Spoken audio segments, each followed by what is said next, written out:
एक गांव था जहां एक टूटी सी झोपड़ी थी, जहां बलराम अपने दो छोटे बच्चों के साथ जैसे तैसे जिंदगी काट रहा था। अरे बलराम भाई, सुबह से देख रहा हूँ तू घर के बाहर टूटी टहनी समेत रह रहा है। रात भर ठीक से सोया भी नहीं होगा। ये ठंड तो हमारी हड्डियां तक जमा देती है। तेरी हालत तो और खराब लग रही है। चाचा, नींद तो मैं कब से भुला चुका हूँ। अब बस बच्चों को देखकर ही हिम्मत आती है, वरना ये झोपड़ी जितनी टूटी है उतना ही मेरा दिल भी टूटा पड़ा है। बस सोचता हूँ कि कहीं बच्चे ठंड से बीमार न पड़ जाएं। तू अकेला आदमी इतने बड़े दुख के साथ जी लेता है, ये भी बहुत बड़ी बात है। पर बेटा, ये जिंदगी एक आदमी से नहीं चलती। तेरे ऊपर दो नन्हे मुन्ने हैं। किसी दिन हाथ ठिठुर गए तो ना काम होगा ना कमाई, और बच्चे भूखे रह जाएंगे। चाचा, मैं जानता हूँ कि मेरा शरीर दिन भर मजदूरी में हर तरफ से टूट चुका है, पर यह भी जानता हूँ कि मेरे अलावा इनके लिए कोई नहीं है। अगर मैं एक दिन भी बैठ गया तो अगले दिन की रोटी भी नहीं मिलेगी। बलराम की आवाज में थकान साफ थी, लेकिन आंखों में एक चुपचाप डरी हुई मजबूरी थी। बलराम काका, मैंने देखा आज आप फूस और लकड़ी जोड़ रहे थे। क्या फिर से छत गिरने लगी है? इस बार तो हवा ज्यादा तेज चल रही है। रात को आवाजें पूरे गांव में सुनाई देती हैं। हाँ बेटा गोपाल, ये छत अब संभालते संभालते मेरा सब्र टूट चुका है। आधा हिस्सा बारिश में भीगकर गल गया है और ठंड में फूस ऐसे उड़ती है जैसे किसी ने हाथ से उड़ा दी हो। बच्चे पूरी रात कंबल के अंदर कांपते रहते हैं। काका, मैं ये नहीं समझ पा रहा हूँ कि इतने सालों में आप अकेले सब कुछ कैसे कर लेते हैं। लोग तो आधी परेशानी में बैठ जाते हैं और आप नई कोशिश में जुटे रहते हैं। बेटा, जब जिम्मेदारी बड़ी हो तो ताकत अपने आप आ जाती है। मुझे बस इतना पता है कि रुकना मतलब हारना है, और मैं अपने बच्चों के लिए हार नहीं सकता। बच्चे झोपड़ी के अंदर बैठे थे। बेटा मिट्टी से खेल रहा था और अपने हाथ साफ करते हुए वो बाहर आया। बाबा बाबा, आज हम खाना कब खाएंगे? कल आपने कहा था कि शाम को कुछ अच्छा खाने को लाने वाले हो, पर आप रात में कुछ लेकर नहीं आए। बेटा, वो काम अचानक बंद हो गया था। मालिक ने कहा कि आज मजदूर ज्यादा हैं, इसीलिए किसी को जरूरत नहीं है। पर आज मैं सुबह से निकल जाऊंगा और जो भी काम मिलेगा कर लूंगा। आज खाना जरूर बनेगा। बाबा, आप हमेशा ऐसा कहते हो, पर आप खुद खाना क्यों नहीं खाते? हम दोनों को कंबल देकर आप सारी रात बाहर क्यों बैठे रहते हो? आप भी क्यों नहीं सो जाते? बेटा, बाप वो होता है जो अपने हिस्से की हर चीज अपने बच्चों को दे देता है। मैं ठंड सह लूंगा, पर तुम दोनों के कांपते हुए शरीर नहीं देख सकता। यही मेरे जीने का सहारा है। बलराम की बात सुनकर गफूर चाचा की आंखें भर आई। बलराम, ये बात सुनकर दिल रोने लगता है, पर सच ये है कि तू एक योद्धा जैसा आदमी है जिसने मुश्किलों के सामने सिर नहीं झुकाया। पर कितने दिन ऐसे चलेगा बेटा? इस झोपड़ी को अब जल्द ही दोबारा खड़ा करना पड़ेगा। चाचा, मैं जानता हूँ, लेकिन मजदूरी के पैसे इतने नहीं होते कि घर भी बनवा सकूं और रोज रोटी भी जुटा सकूं। बच्चों को स्कूल भेजने की सोचता हूँ, पर जूते तक नहीं मिलते। काका, मैं देख रहा हूँ कि गांव में सब अपने अपने घर संभाल रहे हैं, पर किसी को नहीं पता कि इस छोर पर आपकी झोपड़ी कैसे ढह रही है। कोई आदमी यहाँ आने तक से डरता है, जैसे गरीबी छू जाए तो बदकिस्मती फैल जाएगी। बेटा, गरीबी बीमारी की तरह है, लोग उसके पास आने से डरते हैं। मैं किसी को मजबूर नहीं कर सकता। अगर मदद मिलती है तो ठीक, अगर नहीं मिलती तब भी मैं अकेले ही इसे ठीक करूंगा। हवा का एक तेज झोंका आया, जिसमें झोपड़ी का पुआल उड़कर दूर चला गया। बच्चे डरकर अपने पिता की ओर देखने लगे। बाबा, हमारी झोपड़ी ऐसे क्यों टूट रही है? क्या हम आज भी ठंड में कांपेंगे? ये छत क्यों नहीं रुकती बाबा? नहीं बेटा, इस बार बाबा तुम्हें नहीं कांपने देंगे। चाहे मुझे रात भर जागना पड़े या खुद पर सारा बोझा लेना पड़े, पर मैं आज अंदर पूरी दीवार को मिट्टी से भर दूंगा। बाबा, मैं भी मदद करूंगी, मुझे भी मिट्टी उठाने देना। मैं बड़ी लड़की हूँ, आप कहते हो ना कि बड़े लोग घर बचाते हैं। हाँ मेरी गुड़िया, तू बड़ी है, पर तुझे बस इतना बड़ा बनना है कि बाबा को हिम्मत दे सके। काम इतना बड़ा है कि तेरे छोटे हाथों को चोट लग जाएगी, पर तेरी बात सुनकर बाबा को बहुत ताकत मिलती है। बेटा, आज गांव में कई लोग अलाव जला रहे होंगे और तू अभी भी यहाँ खड़ा बच्चों के साथ मिट्टी ढो रहा है। पर याद रख, जो मेहनत तू आज कर रहा है उसका फल जरूर मिलेगा। चाचा, मुझे फल की नहीं, बस इतनी उम्मीद है कि बच्चों का बचपन ठंड में न जमे, उनके लिए छत हो, यही काफी है। काका, अगर आज कोई गांव वाला ये बातें सुन लेना तो उसे शर्म आएगी कि वो इतना कुछ होते हुए भी दूसरों की परवाह नहीं करता, पर आपके पास कुछ नहीं है फिर भी आप खड़े हैं। गोपाल बेटा, इंसान तब तक गरीब नहीं होता जब तक उसकी हिम्मत टूट ना जाए, और मेरी हिम्मत अभी जिंदा है। बलराम की झोपड़ी छोटी थी, पर उसके दिल में पहाड़ जैसी ताकत भरी थी। वो सर झुकाए मिट्टी मिलाने लगा। बच्चे भी उसके पास बैठे थे। शाम ढल रही थी और हवा में इतनी ठंड घुल चुकी थी कि मिट्टी तक सख्त पड़ने लगी थी। काका, आज गांव में सुना है कि रात और भी कड़वी आने वाली है। लोग अलाव जला रहे हैं और कई गांव में मोटी खाटें भी बिछाई जा रही हैं।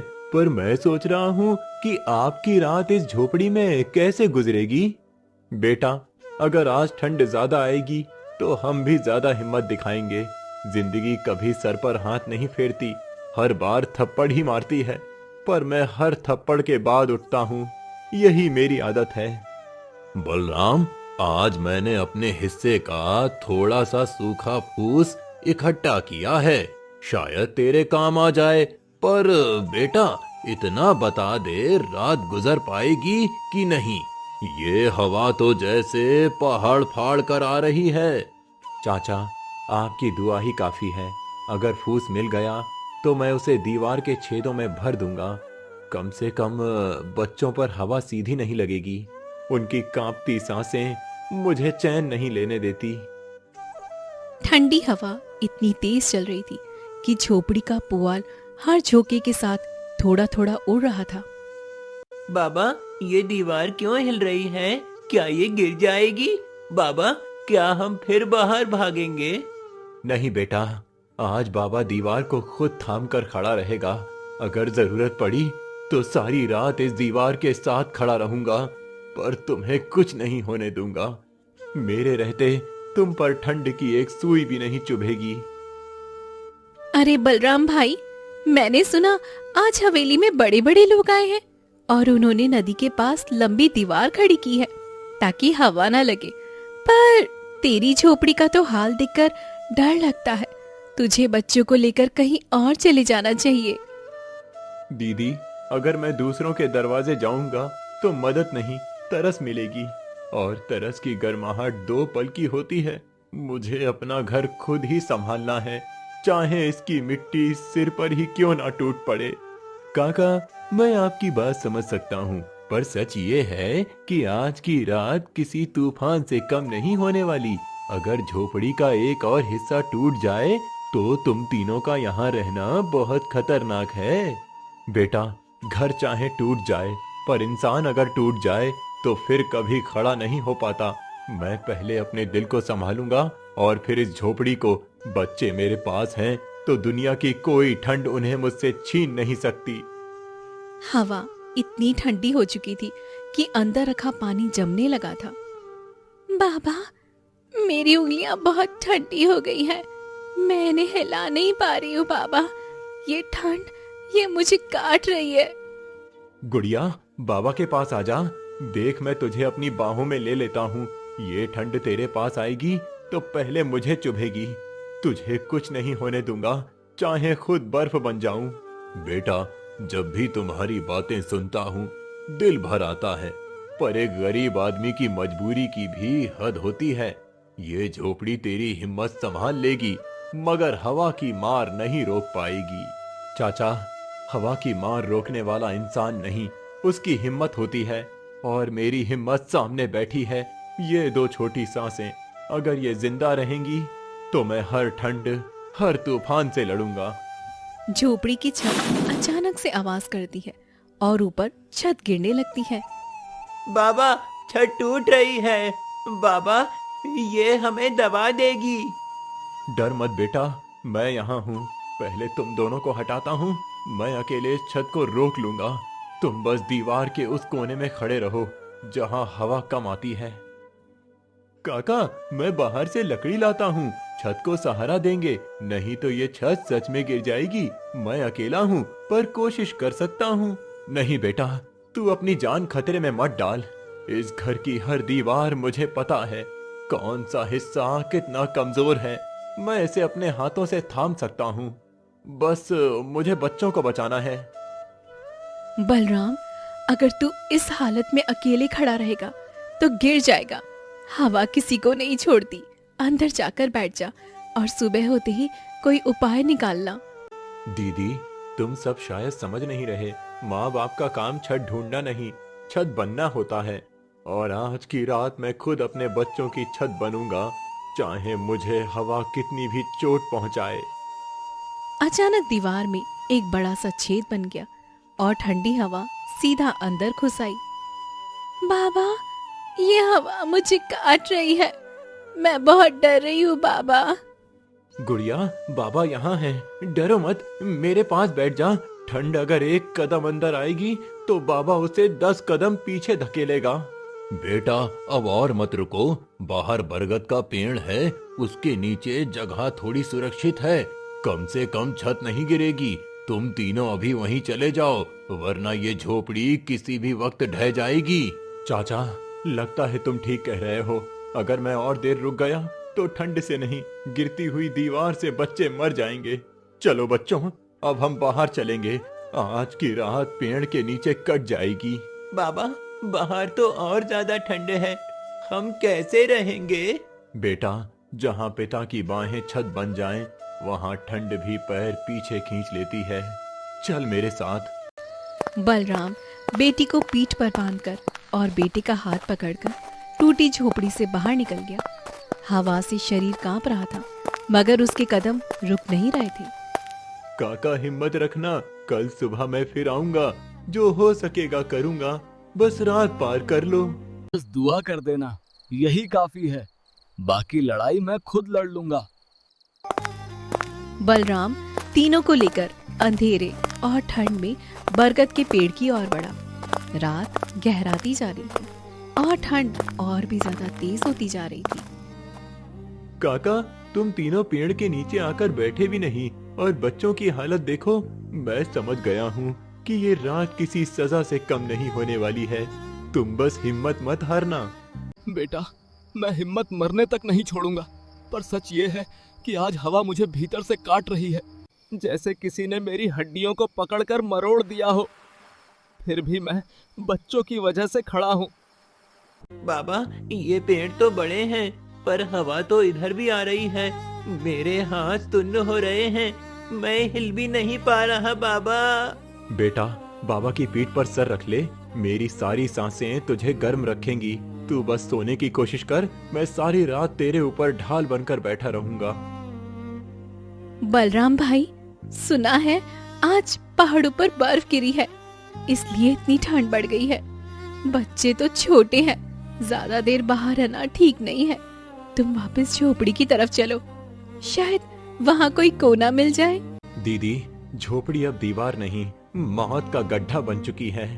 अंदर जाऊंगा तो दीवार गिर जाएगी, और अगर दीवार गिरी तो मेरी सांसें नहीं बचेंगी। मैं बाहर ही ठीक हूँ, कम से कम आसमान खुला है। बाबा, मेरी उंगलियां दर्द कर रही हैं, जैसे किसी ने बर्फ रख दी हो। बाबा, ये ठंड मुझे रुला रही है। बाबा, मेरी गुड़िया, रो मत। तू रोएगी तो बाबा टूट जाएगा, और अगर बाबा टूटा तो ये ठंड हम तीनों को डस लेगी। आ, मेरी गोद में बैठ जा, मैं तुझे अपनी बाहों से ढक देता हूँ। बेटा, सूरज निकलने में अभी कई घंटे हैं। तू अपने दोनों बच्चों को अपनी छाती से लगा ले और खुद भी दीवार की तरह उनके पीछे बैठ जा। हवा कम लगेगी। चाचा, मैंने यही तरीका अपनाया है। देखिए, मैं खुद पूरी तरह आगे की तरफ हूँ ताकि बच्चों पर सीधी हवा ना पड़े, चाहे ठंड मुझे पत्थर ही क्यों ना बना दे। काका, सच कहूँ तो मैं आज तुम्हें देखकर डर गया हूँ। आदमी की हिम्मत इतनी बड़ी कैसे हो सकती है कि वो इतनी ठंड में बैठकर भी बच्चों के लिए ताकत बन जाए। बेटा, आदमी की हिम्मत तब बड़ी होती है जब उसकी मजबूरी और दर्द उससे भी बड़े हों। मैं बच्चों को ठंड में मरते नहीं देख सकता। बस इतनी सी बात मुझे बैठने नहीं दे रही। बाबा, आपकी सांसें ठंडी लग रही हैं। आप ठीक तो हो बाबा? बेटा, पिता की सांसें बच्चे के लिए कभी ठंडी नहीं होती। मुझे ठंड लगती तो मैं यहाँ कैसे खड़ा रहता। तू बस मेरी बात सुन और आंखें बंद कर ले। हवा और तेज हुई और ठंड भी बहुत ज्यादा बढ़ने लगी थी। बलराम भाई, मैं चूल्हे पर पानी गर्म कर रही थी और सोचा कि थोड़ा गर्म पानी बच्चों को भी दे दूं, पर मैं लौटी तो तुम यहाँ आ चुके थे। दीदी, अगर वो पानी बच्चों के पास आ गया होता तो शायद उन्हें थोड़ी गर्माहट मिल जाती, पर अब रात को ऐसे चलकर पानी लाना आसान नहीं है। ठंड किसी इंसान को बीच रास्ते में जमा कर गिरा देती है। बाबा, मेरे पैर बिल्कुल सुन्न हो गए हैं, जैसे उनमें जान ही नहीं रही। बाबा, मैं क्या करूं? बाबा। बेटा, मैं तेरे पैरों को अपने हाथों से रगड़ता हूँ। तू बस हिम्मत रख, अभी थोड़ी देर है सूरज निकलने में। काका, सच कह रहा हूँ, अगर आज रात आप बैठे रहे और सुबह उठ गए तो आप किसी पहाड़ से कम नहीं होगे, क्योंकि ये ठंड तो जवानों को भी गिरा देती है। बेटा, ठंड मेरा शरीर चीर सकती है, लेकिन मेरा दिल नहीं छू सकती। दिल में से बच्चों की चिंता है और वो मुझे जिंदा रखे हुए है। अचानक हवा इतनी जोर से चली कि पेड़ की मोटी शाख हिल गई और ऊपर से बर्फ और धूल गिरने लगी। बाबा, ये क्या हो रहा है? ऊपर से कुछ गिर रहा है। बाबा, मैं डर रहा हूँ। कुछ नहीं बेटा, ये बस पेड़ की टहनियाँ हैं, हवा से हिल रही हैं। तू मेरी छाती में मुंह छिपा ले, बाबा यहाँ हैं।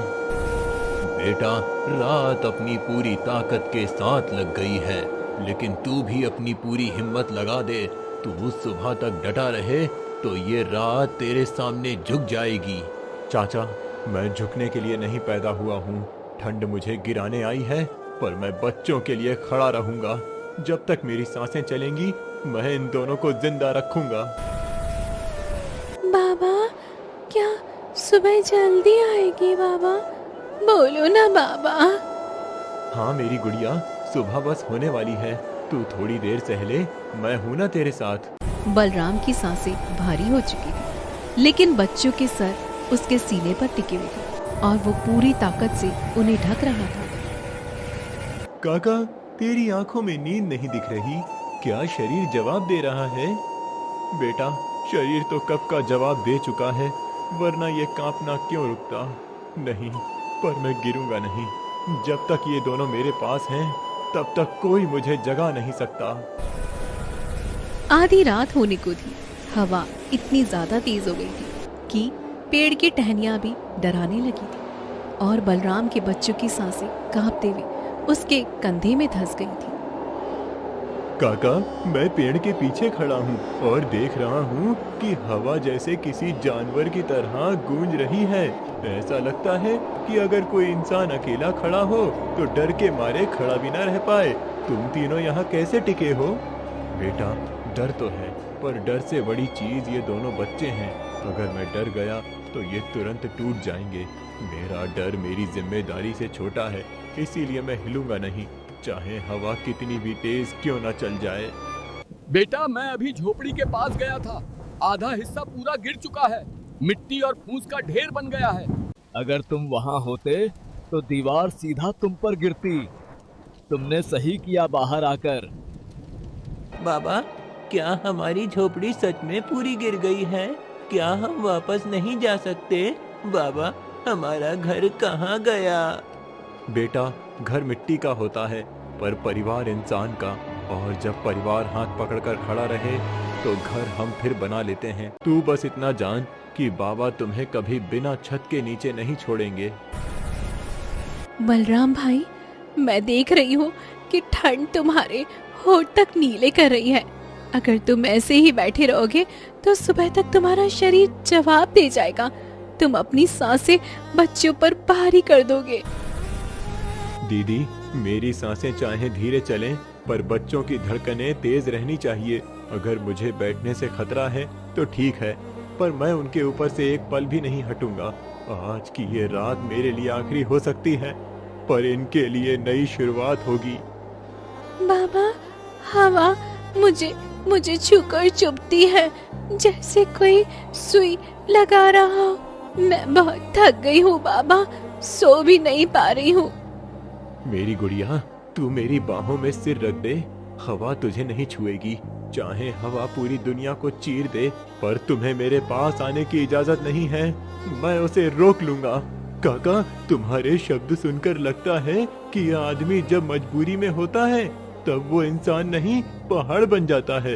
पर आज की ठंड सच में जान ले सकती है। क्यों तुम अपने आप पर इतना बोझ डाल रहे हो? बेटा, बोझ तब लगता है जब इंसान मजबूरी में उठाए। मैं तो ये वजन खुश होकर उठा रहा हूँ। ये मेरे बच्चे हैं, बोझ नहीं। इनकी जिंदगी मेरी जिम्मेदारी है, और जिम्मेदारी कभी भारी नहीं लगती।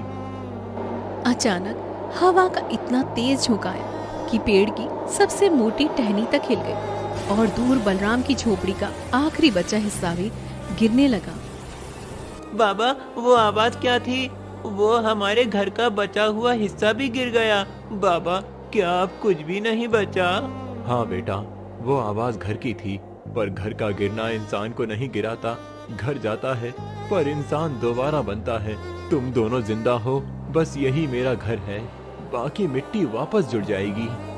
बेटा, मैं सच कहूँ तो मैं तुम्हें आज के बाद अलग नजर से देखने वाला हूँ, क्योंकि ये रात सबसे बहादुर आदमी को भी घुटनों पर ला देती है, और तुम बच्चों को सीने से चिपकाए बैठे हो। चाचा, ये रात मुझे तोड़ने नहीं आई, ये मुझे परखने आई है, और मैं परख में फेल नहीं हो सकता। अगर मैं हार गया तो मेरे बच्चों की सुबह कभी नहीं आएगी। बाबा, सूरज कब आएगा? बाबा, मुझे लगता है रात बहुत लंबी है। बस बेटा, थोड़ी देर और। देखते ही देखते उजाला फैल जाएगा, और जब सूरज आएगा तो ये सारी हवा, ये सारी ठंड और ये सारा डर गायब हो जाएगा। तू बस आंखें बंद कर। बलराम का शरीर ठंड से कांप चुका था, लेकिन उसके हाथ अब भी बच्चों के सर पर मजबूती से टिके हुए थे, जैसे वो ठंड को चुनौती दे रहा हो। काका, मैं सुबह होते ही गांव वालों को बुलाऊंगा। हम सब मिलकर कुछ उपाय करेंगे। तुम अकेला मत समझना खुद को। तुमने इतनी बड़ी रात अकेले काटी है, पर दिन में मैं तुम्हारे साथ हूँ। बेटा, बस यही सुनने की जरूरत थी। मैं रात अकेला हूँ, पर सुबह कोई मेरा हाल पूछने आएगा। यही उम्मीद मुझे जिंदा रखती है। रात की ठंडक जैसे किसी जानलेवा साए की तरह गुजर रही थी, और आसमान के कोने में हल्की रोशनी उभरने लगी थी। काका उठो, सुबह हो गई है। देखो, सूरज धीरे धीरे दिखने लगा है। अब हवा उतनी तेज नहीं है। तुम और बच्चे घर की तरफ चलो, शायद कुछ बचा हो। बेटा, मैं सारी रात सिर्फ इन्हें गर्म रखने में लगा रहा हूँ। मेरी सांसें जैसे पत्थर में बदल गई थीं, पर मेरी आवाज सुनकर लगता है कि मैं अभी गिरा नहीं हूँ। चलो देखते हैं कि हमारी झोपड़ी हमें कितना याद कर रही है। बाबा, क्या सच में सुबह आ गई बाबा? मेरी उंगलियां थोड़ी हिल रही है बाबा। मुझे लगता है हवा अब उतनी नहीं चुभ रही है। हाँ बेटा, सुबह हो गई है। अंधेरा कभी हमेशा के लिए नहीं रहता। जितना भी बड़ा तूफान हो, एक ना एक दिन सूरज को रास्ता देना ही पड़ता है। चलो अब घर देखते हैं। बलराम बच्चों को लेकर घर की ओर वापस जा रहा था। हवा अब भी थी, पर उसकी मार अब दयनीय थी। काका, दूर से ही दिख रहा है कि झोपड़ी का आधा हिस्सा मिट्टी में बदल चुका है। सिर्फ खंबे बचे हैं और वो भी टेढ़े होकर खड़े हैं। हाँ बेटा, यही डर था। पूरी रात मुझे लग रहा था कि घर अब सांस नहीं ले रहा। अगर हम अंदर होते तो ये ढेर हम पर ही गिरता। ये मिट्टी मुझे नहीं डराती बेटा, पर बच्चों का दब जाना मुझे तोड़ देता। बाबा, ये हमारा घर था ना, ये कैसे गिर गया? बाबा, क्या हम इसे ठीक कर सकेंगे? बेटा, घर गिरने का मतलब जिंदगी गिरना नहीं होता। ये सिर्फ मिट्टी है, इसे उठाकर फिर जोड़ा जा सकता है। तू बस इतना याद रख कि जब इंसान गिरने के बाद उठ जाए तो घर अपने आप खड़ा हो जाता है। बलराम भाई, मैंने देखा रात में घर पूरी तरह से टूट गया था। मैं बस दुआ करती रही कि तुम लोग बाहर ही रहो, वरना आज सुबह गांव में 3 लाशें होती। दीदी, भगवान ने हमें बचा लिया, बाकी बचाना अब मेरा काम है। घर टूटा है पर मेरा मन नहीं टूटा। मैं इसे फिर बनाऊंगा, चाहे हाथ फट जाएं या बदन टूट जाए। बाबा, हम भी आपकी मदद करेंगे, मिट्टी उठाएंगे, लकड़ी पकड़ेंगे। मैं भी बड़ा काम कर सकती हूँ बाबा। नहीं बेटा, तू बस मेरे साथ खड़ी रहे, मेरे लिए यही काफी है। तुम्हारे छोटे हाथ को चोट लगेगी तो मेरी सांस रुक जाएगी। काका, अगर तुम चाहो तो मैं भी आज दिन भर तुम्हारे साथ रहूंगा। हम मिलकर दीवार खड़ी करेंगे और छत का सहारा देंगे। बेटा, तूने रात में जो हिम्मत दी वही मेरे घर की पहली ईंट है। बाकी मैं खुद कर लूंगा। तू बस कंधा देना ताकि मुझे लगे मैं अकेला नहीं हूँ। बलराम मिट्टी उठाने लगा। फटे हाथों से फिर भी उसकी आंखों में उम्मीद की चिंगारी थी, जैसे अंदर से कोई कह रहा हो कि हर टूटी चीज दोबारा बन सकती है। बाबा, मैं मिट्टी का ये बड़ा ढेला उठा सकता हूँ, देखो। हाँ बेटा, तू उठा सकता है, पर संभल कर, कहीं पैर मत फिसले। तुम दोनों की हिम्मत ही मेरे घर की नींव है। और जैसे जैसे सूरज ऊपर चढ़ा, बलराम और उसके बच्चे मिलकर टूटी हुई झोपड़ी को फिर से बनाने लग गए। हेलो दोस्तों, अगर आपको ये कार्टून वीडियो अच्छी लगी है तो वीडियो को लाइक करना ना भूलें और वीडियो को हाइप करना ना भूलें और इस चैनल को सब्सक्राइब जरूर करें। और आप हमें इस QR कोड को स्कैन करके कोई भी मनी डोनेट कर सकते हैं। छोटा अमाउंट भी हमारे लिए बहुत ही कीमती है, तो प्लीज़ हमारी हेल्प कीजिए इस चैनल को ग्रो करने में। और आपकी छोटे से छोटी सपोर्ट भी हमारे लिए बहुत ही बड़ी है, तो प्लीज़ कोई भी अमाउंट पे कीजिए। Thank you.